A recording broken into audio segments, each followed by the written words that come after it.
There are things that we experience but never talk about. A shadow moving in a corner, flickering of the lights, a disembodied voice. We invite you to talk with us, share your story, share your evidence, because this isn't just your story, this is our story. This is Ghostbox Radio.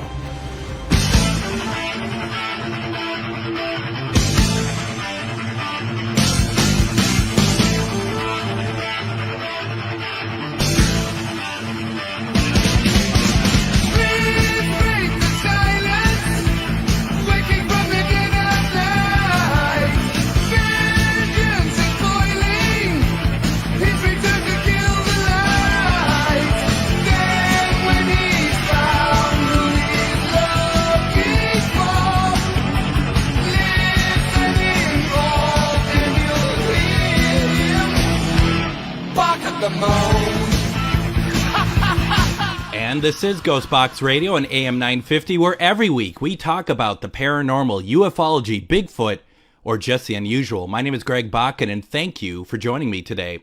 I hope everyone had a great Easter and was able to enjoy some of the nice weather that's been out there. Now, to be honest, I haven't been in the Twin Cities the last couple days because of some events I'm going to talk about in a second, but I know that there's storms coming through, so hopefully no one got hit hard by storms.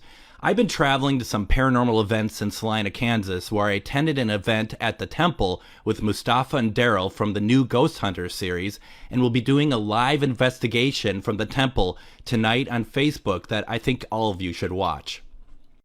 Now, have you been watching the new season of Portals to Hell that started on the Travel Channel and also Discovery Plus on April 9th? When the season was about to start, I had the real fun opportunity to catch up with Katrina Wyman, who co-stars in the series along with Jack Osborne. The intrepid paranormal investigators team up again for an all-new season as they are led to haunted locales where sinister spirits display a vendetta against anyone in their presence. There is no Casper or friendly ghost here. The deeper the history, the deeper the haunting. Exploring the shadowy corners of Detroit's Al-Louis Psychiatric Hospital, the historic Savannah Theater, Staten Island, New York's Kreischer Mansion, Philadelphia's Fort Mifflin, and the infamous Missouri State Penitentiary, amongst others, Osborne and Wyman confront disturbing activity and malevolent entities that have left those that cross their path shaking in fear. Using their paranormal expertise, advanced scientific equipment, and a network of specialists, including a team of psychic mediums, the duo search for evidence and answers as to who or what is wreaking such havoc on the living. As you will hear from this interview, Katrina has a great sense of humor, as we were all in good spirits that day, no pun intended, and it was a great discussion of all things paranormal with a truly talented person. But first, I had to explain a new rule for her about my show. Did Courtney mention that you needed to have a song prepared to sing? Because we do that on the show, too. So, No, that was not. I am not prepared. That's okay. Singing is always best when it's not prepared, is the way I understand it. So, you know. yeah, good one. That was Brett's idea to say that, actually. Oh, all mine. Yes, exactly. Yeah. Now, I'm not sure about the quality of the questions today, because I also noticed that my chair is a lot lower than it normally is in here. I feel like I'm an infant at a desk, and I'm not. Once again, I'm looking at Brett for, you know, any sort of answer, and he's not giving me any explanation whatsoever. So it's a dour day at the station. So, Brett, are you ready? Are we ready to do this? Do you have enough tape in the machine to record this? Yeah, we got enough, barely enough, I think. Yeah. We'll be good to go here. Do you have a couple audio cassettes backed up, ready for us to go here? Oh, it's going to be the start of the nightmares back in those days in radio, yeah. All right, awesome. So basically, first of all, I saw last night I got a screener for the first episode of season 3 of Portals to Hell, Hillview Manor. Now that seemed to be a very, very crazy location. Yeah, Hillview is a really interesting place. As you saw in the opener, we had things that we believe are unexplainable right now. So particularly in that one wing upstairs, we were having a lot of knocks and bangs that were really significant. Yeah. And what's interesting is Jack likes to leave a voice activated recorder overnight. Yeah. And so he did that, and the entire time it was left overnight, it was quiet. I mean, you could hear a truck go by now and then, but nothing that was unexplainable. What's interesting too, because the building has a resident ghost group, when we talk to them about our experiences, those are things they've also experienced and they haven't been able to find a natural explanation for either. So I think like the skeptic could say, it's just a big old building that probably needs some maintenance. And while that's true, there were still things that we could never find the source of the knocking. And it's just interesting that, it only happened when we were up there asking for it to happen. Right. Right. And I have to ask, did I just hear you say ghost spurt? Is that what I said? I think you said ghost spurt. Maybe if not, then I'm claiming that. But I thought you said the local ghost spurt, and I'm wow. Okay, well, spurt. Yeah. New in the lexicon, I guess. So it's rare to add anything to the paranormal field, and I think you might have just done it. So there we go. Well like done, it. well done. So so that was the second floor, right? That had all that issues with the banging and stuff. Was it, or was it the third? Yeah. Okay, it was the second. I think it was the second. So Hillview is set up interestingly, where the main part of the building, the older part of the building, goes up. I think it's 4 floors, but then they have wings that aren't as large. So we were in one of the wings. Oh, okay. Yeah, and now, and I'm not going to give away too much of it because folks need to watch it, and the premiere is Saturday, April 9th at 10 p.m. Eastern on the Travel Channel.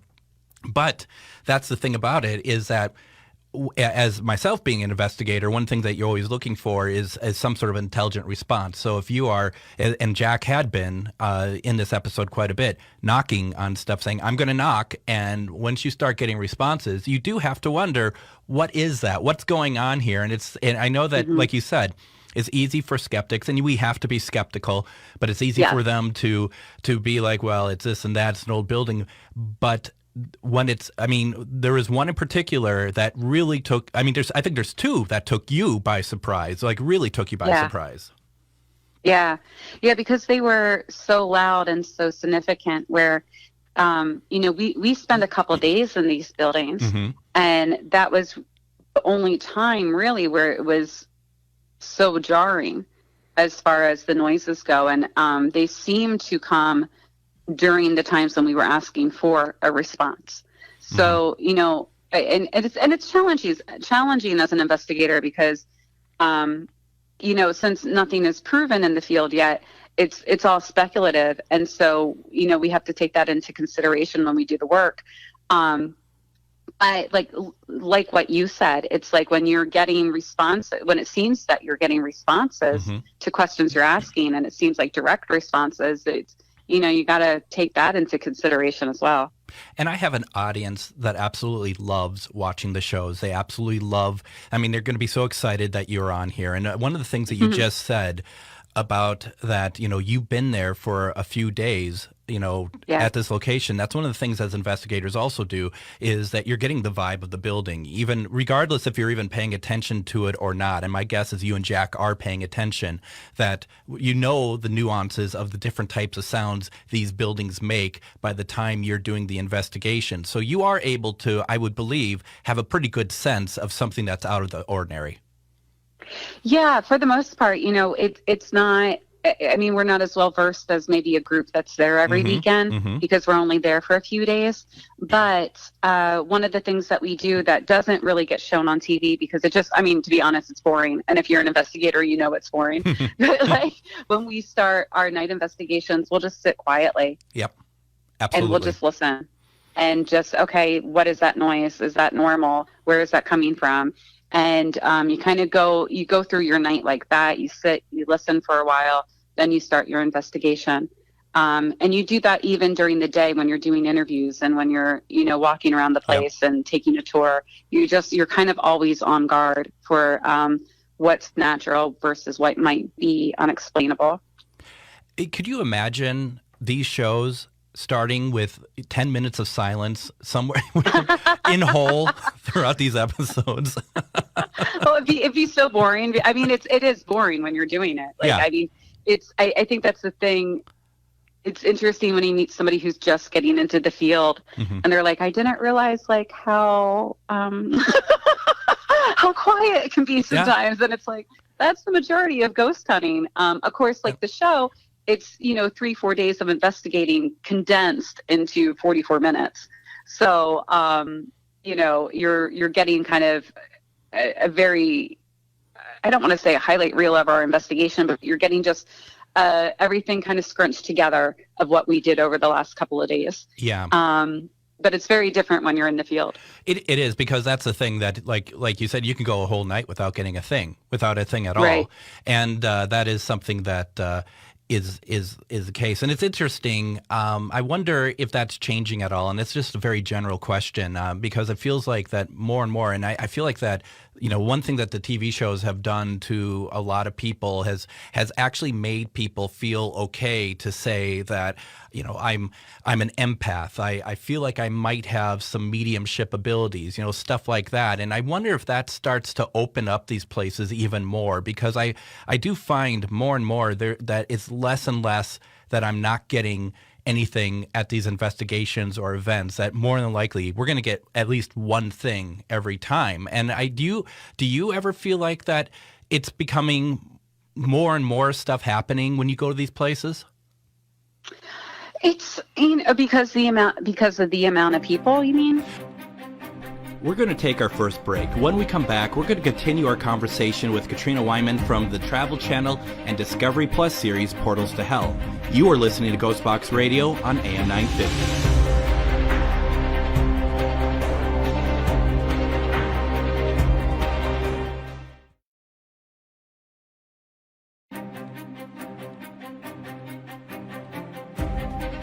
And welcome back to Ghostbox Radio on AM 950. My name is Greg Bakken. Thank you for joining us. Our guest today is Katrina Wyman from the Travel Channel and Discovery Plus series, Portals to Hell.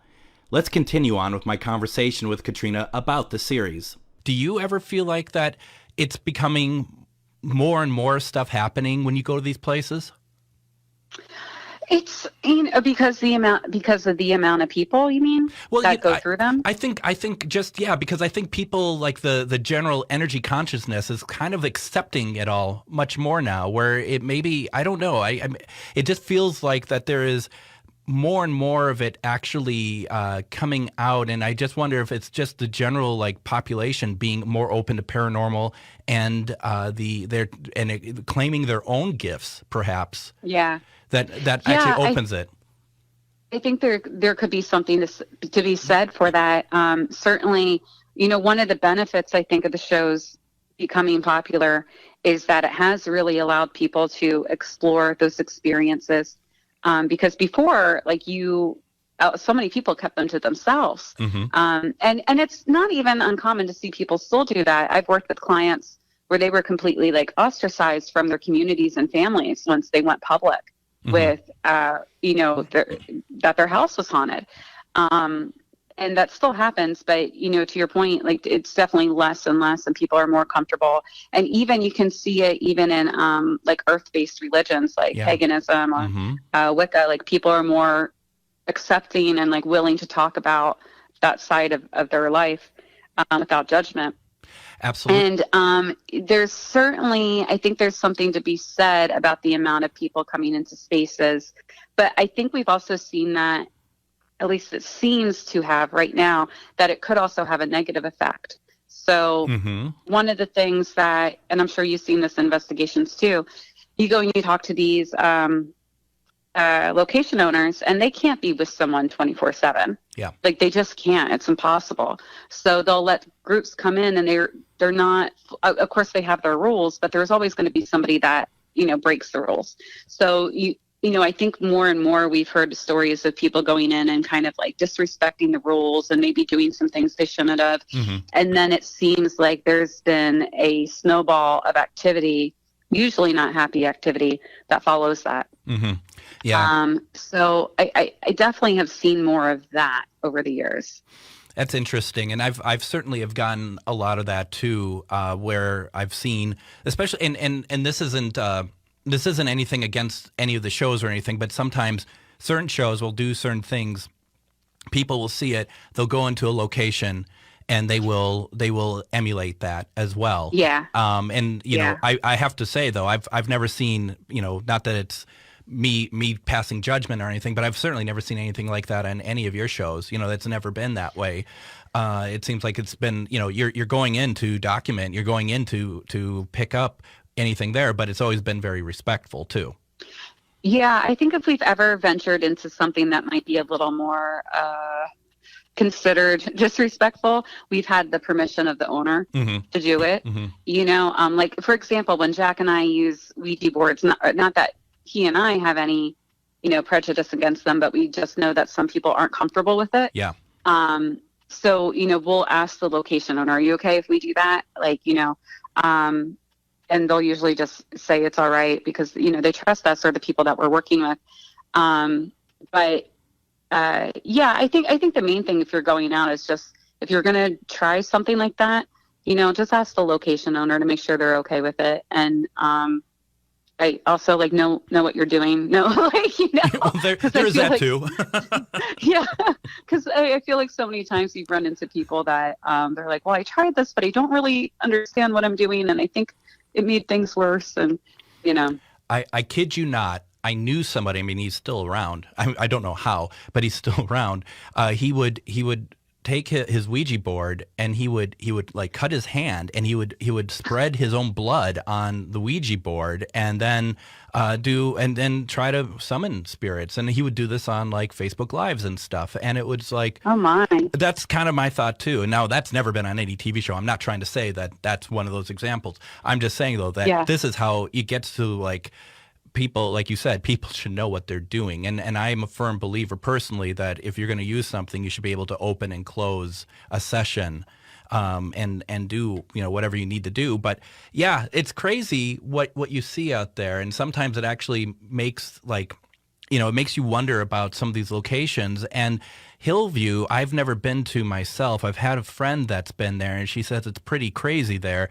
That what really got me, which I thought was very fascinating, was all the stuff with Ken, who was he the ghost bird? I'm trying to remember if he was the ghost bird. Yeah, he's one of them. Yeah, and that his name kept coming through that portal that you all did the session. That's one of my favorite parts of the episode for folks.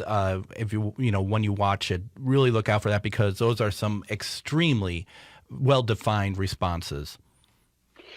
Yeah, and it's always interesting when you get very specific responses. And again, you know, with any kind of EVPs or ITC technology, especially with ITC, I think it's really easy to brush it off. Yes. But again, you know, that's part of being an investigator is it's like I could talk about this all day because it's so layered. But it's just, I mean, and you know this as an investigator too, we're looking for kind of the patterns. Yes. Right. So we're testing things out because again, nothing is proven. So it's like, well, let's try this. Let's try that. We know people have these experiences. How can we document it? That's the whole point of investigating. You know, how do we document the experiences that people are already having? And when we do document them, can we figure out if they're explainable or unexplainable? So when it comes to, you know, ITC technology, which can work a couple of different ways depending on what device you're using and who you're talking to. But, you know, we could think that we're hearing Ken, or we could think that, you know, or it could have been just like something coincidental coming through. Yeah. But when you get something so consistent and it seems to match the history or somebody who's there or somebody that has been there, you know, then you put that all together in one little column and you're like, well, actually, this ends up being pretty interesting then. It does. And I'm a very big ITC guy. That's one of my favorite forms of investigating. And for those out there who don't know, intertransmental communication, you summon the hounds of hell, it sounds like over there. Oh, my dog. Yeah. I'm actually grabbing him a bully stick right now. So it's amazing when our guests can conjure spirits like that live on the air. So that's yeah, right. really important. But you know, like you said, the things that, you know, is always important to look for are those things. Or, you know, if you're getting, like, from what I could tell on that portal, it was the same voice speaking every time. You know, and I don't know how it was edited, but, you know, as soon as Jack turns the thing on, it says Ken's name. I mean, it was really pretty cool. Yeah. Yeah, it was definitely an interesting moment in that investigation. And I think, too, even Michelle's readings, I mean, her readings are always spot on. But she was, I don't know if they kept this part in the investigation, but, you know, she's blindfolded. Yep. And,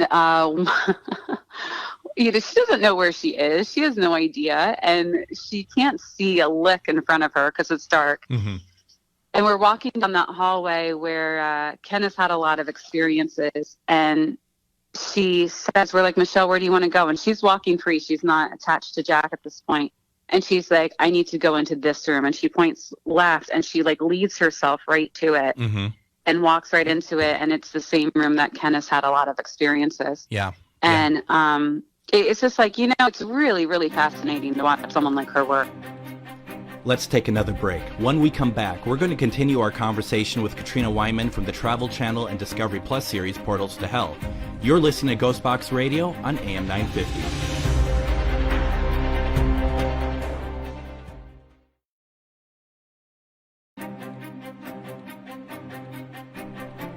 We recently had Ernie and Denise Pack on from Pac-Man Paranormal talking about their work, along with others, to save Waverly Hills Sanatorium, a hugely popular and well-loved paranormal location. I urge everyone to seek out that episode from January 16th and listen to what is going on at Waverly Hills, and to also support them in their endeavor to save Waverly Hills from mismanagement. Go to SaveWaverlyHills.com and sign the petition, and please consider making a donation via their GoFundMe page there. Please share out SaveWaverlyHills.com. You hear the commercials for it. Also, I really want you all to go check it out if you can. Go to Enchanted Boutique. You can go to their store at 1860 Beam Avenue in Maplewood, Minnesota. You can go to their website, enchantedboutiquemn.com, or you can go to Facebook and you can just type in Enchanted Boutique MN. There they are. They have a huge selection of metaphysical products, services. You know, you can go there for your tarot cards, your crystals, your rocks. You can also do a whole bunch of services for yourself, including Reiki, past life regression. There's a lot of stuff that's an Enchanted Boutique that you want to check out. And they just had their grand opening the week before. They went through a lot this year, but boy, did they rebound, and I am so proud of them. And if you could just even go check it out and see what they're doing there, I would greatly appreciate it. Once again, Enchanted Boutique is at 1860 Beam Avenue in Maplewood, Minnesota. You go to their website, enchantedboutiquemn.com, or you can also go to their Facebook page, Enchanted Boutique MN. And please let them know that you heard about them through me. Also, join me tonight on my Facebook networks, Things, Paranormal United Network, Free Spirited, and MN Ghostbox, as we do a live paranormal investigation of the temple in Salina, Kansas. This place is huge, and it's also beautiful, like really beautiful. We're going to be there to see what spirits we can communicate with tonight. It's going to be great. Go there to see if we come up with anything. When I was there last September, it was off the charts, and I'm hoping Sunday night will be pretty amazing too. So please check us out tonight on all those networks, as we're going to be doing a paranormal investigation of the temple in Salina, Kansas. Also, if you miss Ghostbox Radio with Greg Bakken Live, AM 950 replays these episodes Saturday nights at 8 p.m. Central Standard Time, or you can listen anytime by going to Spotify or iTunes. After listening, please leave a positive review for my show. And you know what? I'd greatly appreciate if you could do so. Our guest today is Katrina Wyman from the Travel Channel and Discovery Plus series Portals to Hell. Let's continue on with my conversation with Katrina about the series. But, you know, like you said, the things that, you know, is always important to look for are those things. Or, you know, if you're getting, like, from what I could tell on that portal, it was the same voice speaking every time. You know, and I don't know how it was edited, but, you know, as soon as Jack turns the thing on, it says Ken's name. I mean, it was really pretty cool. Yeah. Yeah, it was definitely an interesting moment in that investigation. And I think, too, even Michelle's readings. I mean, her readings are always spot on. But I don't know if they kept this part in the investigation, but she's blindfolded. Yep. And she doesn't know where she is. She has no idea, and she can't see a lick in front of her because it's dark. Mm-hmm. And we're walking down that hallway where Ken has had a lot of experiences, and she says, we're like, Michelle, where do you want to go? And she's walking free. She's not attached to Jack at this point. And she's like, I need to go into this room. And she points left, and she like leads herself right to it and walks right into it. And it's the same room that Ken has had a lot of experiences. Yeah. And it's just like, it's really, really fascinating to watch someone like her work. It is, and I believe that is left in, and as well as the other areas where they talked about people being affected, which you can all watch on the episode itself. We're not going to give it all away. But, I mean, it's really cool. I guess the thing that freaked me out the most was the idea of she was in the car blindfolded on her way out there, and I thought to myself, I can't do that. That just would make me sick. No way. So if I can't even do that... We always joke if somebody, because we have our production go and get her, they'll usually drive her around a little bit randomly just in case she could somewhat know where she is, but she doesn't. And we're always like, what happens when they're at a red light or a stop sign and a car sees like this person completely blindfolded, like... I'm like, are people calling the cops on right, her? exactly. Like, what's going on? Yeah. Have you ever thought about when she gets there, you all start talking like British accents or something, just like you're not in America anymore either, Yeah, we should next time. I mean, Jack doesn't have to work too hard on that, so I mean, his British accent's pretty on par. Yeah. So, what do you have like a sort of like? I mean, you have a way of investigating. Jack has his way of investigating. How do they differ at all?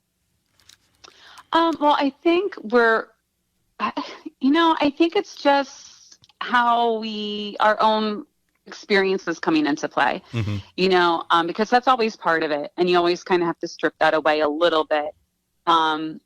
So I think we're both very skeptical, though. We both kind of lean skeptic.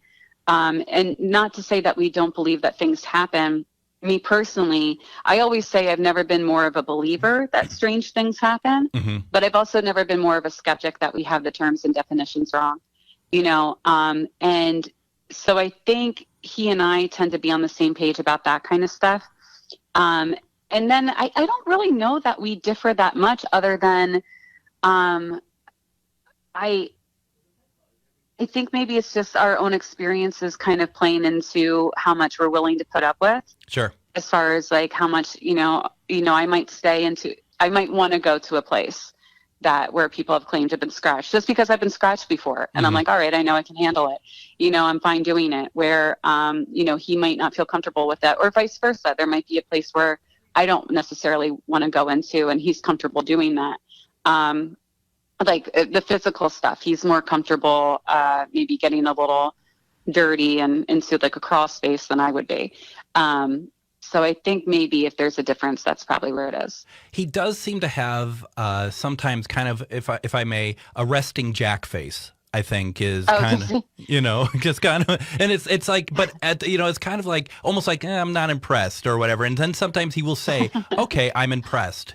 There is like, and that's why I think, okay, maybe I'm not reading too wrong into that, where he's just kind of, taking it all in. All of a sudden he's like, all right, this is interesting, Yeah, I think, well, that's one of the things I think about us that might be a little different is, we're not out to prove or disprove ghosts, as weird as that might sound, having a ghost hunting show.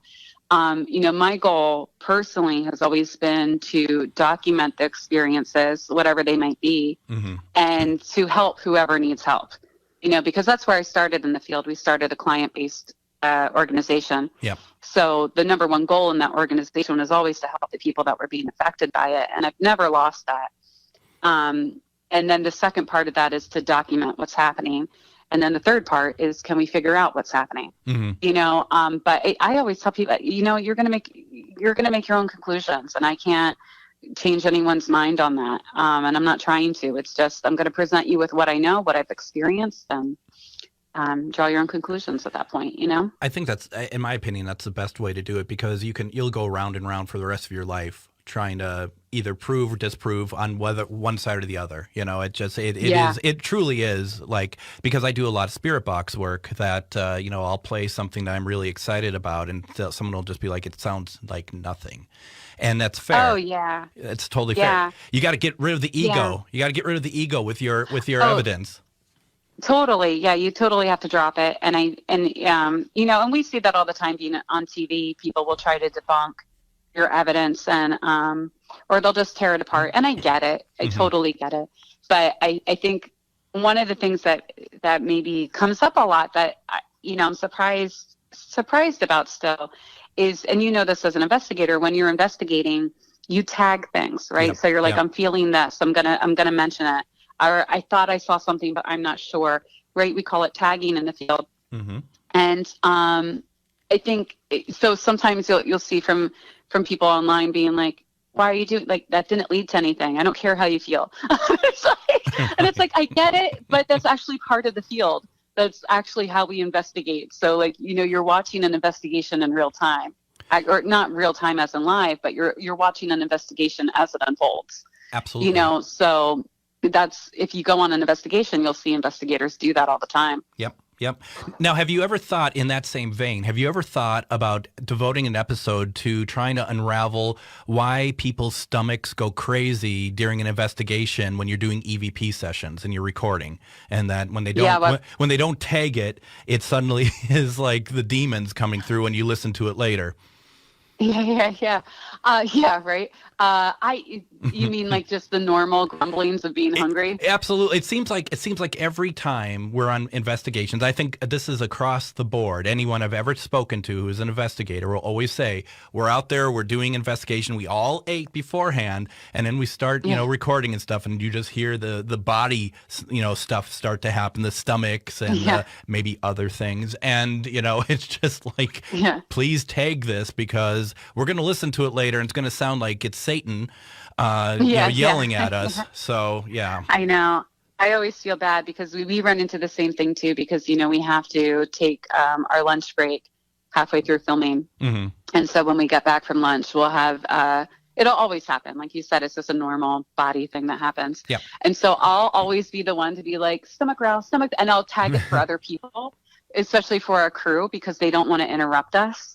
So, but I always feel bad. I always feel like I'm calling them out on something that's personal. I'm like, oh, sorry, I'm not. I'm like, I just don't want to think this is an EVP later, That is funny. So as far as just a couple more questions I have for you is seeing your career as a paranormal investigator, you're at a place, you're going to places that are dark, maybe negative energy or energy that might be aggressive. Did you ever think that this is the direction that you would go as an investigator? As an investigator, I don't know. I don't know that I had a plan, to be honest with you, because this wasn't. So I was always into ghosts and aliens and all that stuff when I was little, and we had a haunted house, and so when I was little, I would play these games of like me being an investigator, like a Nancy Drew type thing. Mm-hmm.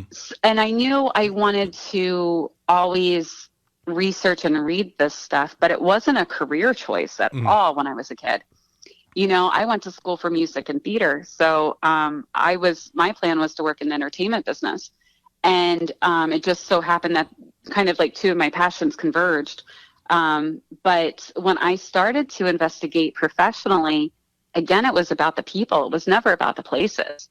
And it was because I think I grew up with the same questions and having these experiences and not knowing what they were. And when I started to work with clients more one-on-one, it became really obvious how much there needs to be some sort of like advocate for them. Mm-hmm. So when I stepped away from working with clients 100% of the time, and started focusing more on locations, I don't know that it was necessarily a plan. It was just sort of a natural progression. when I was on Paranormal State, you know, we were doing so many client-based cases that I was honestly getting burnout from it because I was the case manager. Yeah. And I think what people don't always realize with hauntings, regardless if they can be explained or not, people have very severe reactions to them. So anxiety, depression, suicidal thoughts, homicidal thoughts, because they can't control the things going on in their home. And it feels very scary when that happens. Yeah. So, I still work with clients. It's just not as frequently because it was a lot to, like, emotionally, it took a toll on me for sure. Yeah. But I don't know that I ever like consciously made that decision. It just it kind of just happened. It was just sort of a progression, but I'm also in the camp of like, I want to do everything because it makes you grow and you learn more and that's helpful. And we're going to take our last break. When we come back, we're going to finish our conversation with Katrina Wyman from the Travel Channel and Discovery Plus series, Portals to Hell. You are listening to Ghostbox Radio on AM 950.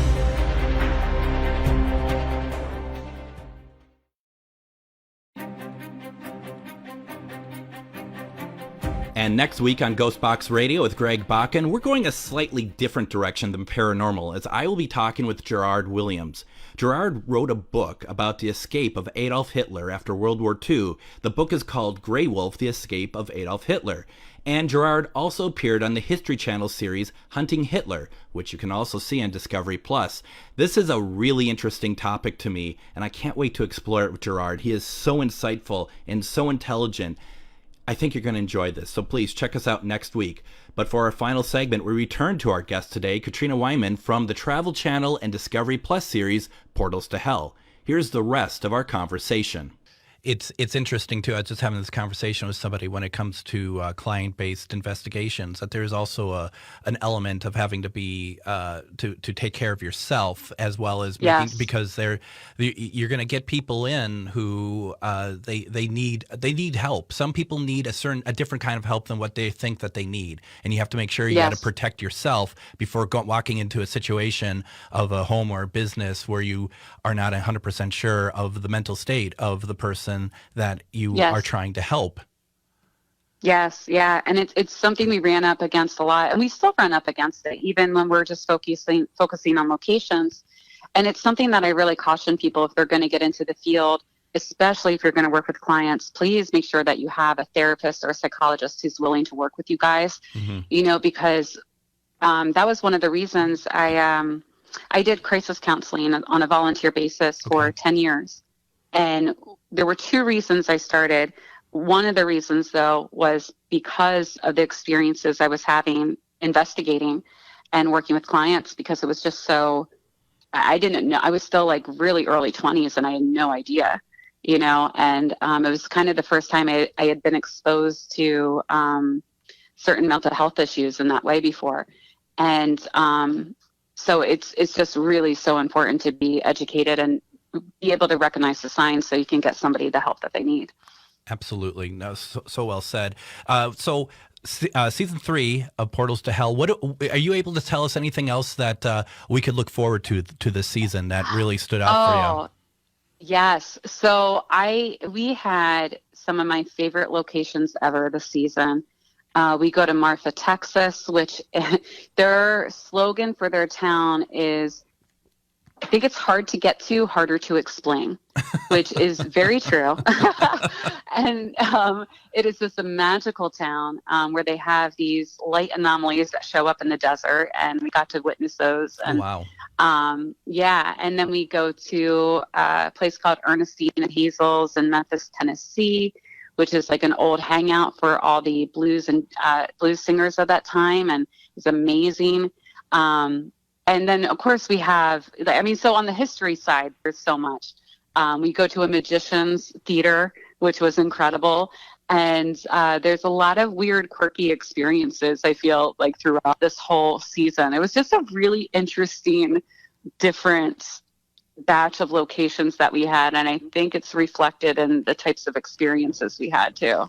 That's really cool. Now, it looks like that this season's going to be about 13 episodes in length. I have information on 8 of them. So, I mean, this is great. And then that is, of course, premiering on April 9th on Travel Channel. And on the same day, it's going to be dropped onto Discovery Plus, which is kind of where I live in the streaming world, is Discovery Plus. I can't get enough of it, to be very honest. My God.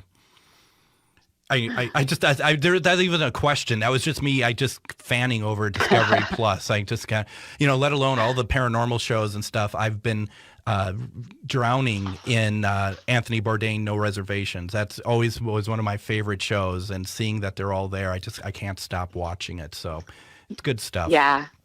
Yeah. It's something for everybody, which is nice. Something for everybody. Absolutely. Katrina, thank you so very much for everything. This was a great conversation. And I hope someday you'd consider coming back and saying hi. Yeah, I would love to. Thank you for having me.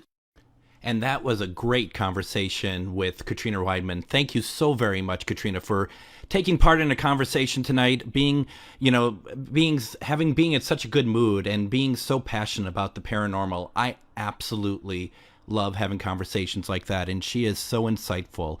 And it was just nice to hear her way of investigating and hearing exactly what her ideology is, because I think when you're doing paranormal investigating, you do have to have some kind of ideology, some sort of reason for why you do what you do. And I just really wanted to really say how much I appreciated her candor today, and also just her insightful answers, and also being a good sport about a lot of things. I just also wanted to say before we go, once again, please remember tonight, Sunday night, we are doing a live paranormal investigation of this beautiful location called The Temple in Salina, Kansas. And it's going to be a lot of fun. I've been there before. It is truly a beautiful building. And my friend Christy and I are going to be investigating. If we get some more people to join in, we certainly will. You've seen our stuff before, that we do these live streams. So there'll be some spirit box work.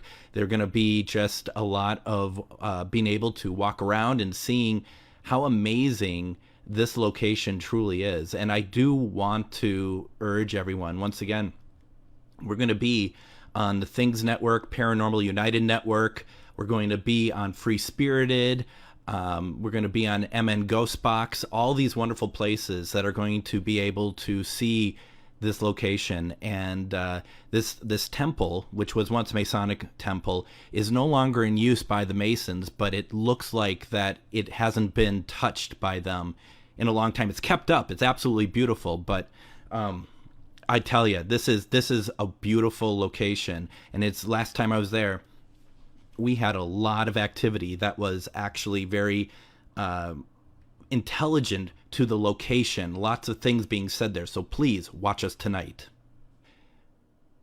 New episodes of Portal to Hell are currently airing on the Travel Channel, Discovery Plus. If you haven't looked into Discovery Plus, please do so. I think you're going to love it. Special thank you to Katrina Weidman for a great conversation and being able to chat all things paranormal today. This has been Ghostbox Radio with Greg Bakken on AM 950. Thank you all for joining me, and next week we're going to be talking about the escape of Adolf Hitler with Gerard Williams. Take care, everyone.